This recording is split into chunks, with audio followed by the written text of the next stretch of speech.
Hello everyone. Welcome to Drishti Judiciary's latest initiative, the Law MCQs program.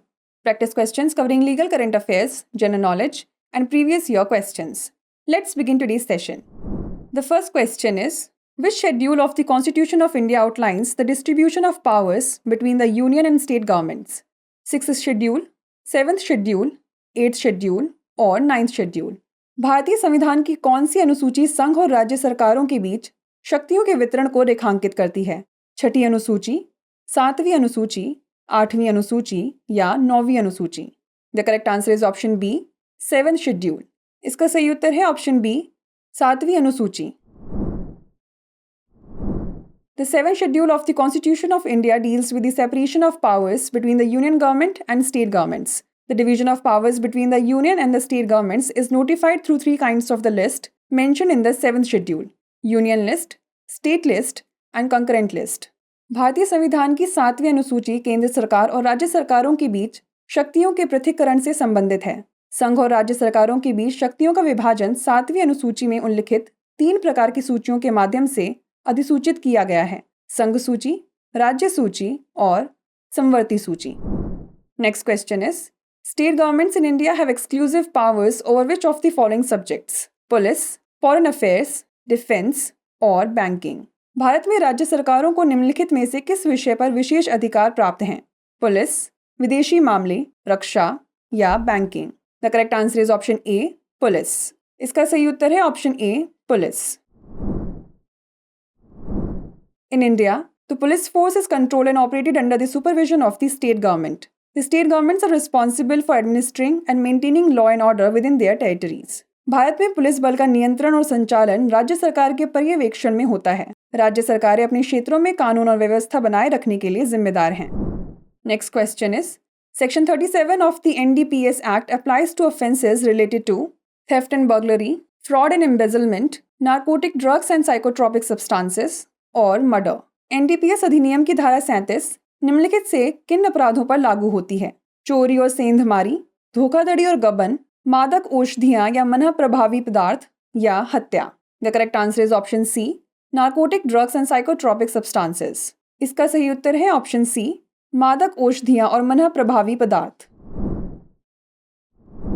In the recent case of Vimal Rajput versus the state of UP, the Allahabad High Court stated that the bail restrictions under Section 37 of the NDPS Act apply only to special NDPS courts and not to the Supreme Court and High Courts. Section 37 of the NDPS Act requires that before granting bail to a drug-related accused, the court must allow the public prosecutor to oppose the bail. विमल राजपूत बनाम उत्तर प्रदेश राज्य के हालिया मामले में इलाहाबाद उच्च न्यायालय ने कहा कि NDPS अधिनियम की धारा 37 के तहत जमानत प्रतिबंध केवल विशेष NDPS अदालतों पर लागू होते हैं, न कि सर्वोच्च न्यायालय और उच्च न्यायालयों पर. NDPS अधिनियम की धारा 37 के अनुसार मादक पदार्थ से संबंधित किसी आरोपी को जमानत देने से पहले अदालत को सरकारी वकील को जमानत का विरोध करने की अनुमति देनी चाहिए. Next question is, under section 6 of the POCSO act the maximum punishment can be 10 years imprisonment, life imprisonment, 15 years imprisonment और डेथ पेनल्टी. पोक्सो अधिनियम की धारा 6 के तहत अधिकतम सजा क्या हो सकती है? 10 वर्ष का कारावास, आजीवन कारावास, 15 वर्ष का कारावास या मृत्यु दंड? The correct answer is option D, death penalty. इसका सही उत्तर है ऑप्शन डी, मृत्यु दंड. In a recent case of X versus State of Karnataka and others, the Supreme Court ordered a man accused of sexual assault to undergo a medical examination, noting that refusal would be considered non-cooperation with the investigation. Section 6 of the POCSO Act prescribes severe penalties, including a minimum imprisonment of 20 years, which may extend to life imprisonment or the death penalty. हाल ही में x बनाम कर्नाटक राज्य एवं अन्य के मामले में सर्वोच्च न्यायालय ने यौन उत्पीड़न के आरोपी एक व्यक्ति को मेडिकल जांच कराने का आदेश दिया और कहा कि इनकार करना जांच में असहयोग माना जाएगा. पोक्सो अधिनियम की धारा 6 में कठोर दंड का प्रावधान है, जिसमें न्यूनतम 20 वर्ष का कारावास शामिल है और जिसे आजीवन कारावास या मृत्यु दंड तक बढ़ाया जा सकता है. The last question is, which section of CRPC relates to the summary trial for giving false evidence? Section 342, Section 345, Section 344 और Section 343. CRPC की कौन सी धारा झूठी गवाही देने के लिए सारांश ट्रायल से संबंधित है? धारा 342, धारा 345, धारा 344 या धारा 343? The correct answer is option C, section 344। इसका सही उत्तर है ऑप्शन सी, धारा 344। Section 344 of the CRPC allows courts to summary trial and punish individuals for giving or fabricating false evidence during judicial proceedings without needing a formal complaint.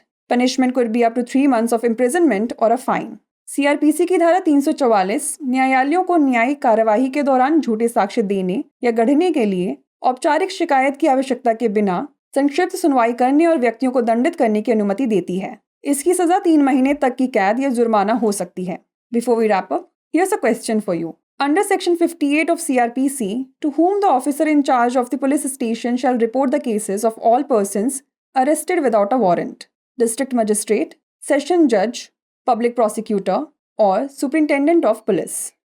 CRPC की धारा 58 के अंतर्गत police थाने का प्रभारी अधिकारी बिना वारंट के गिरफ्तार किए गए व्यक्तियों के मामलों की रिपोर्ट किसे देगा?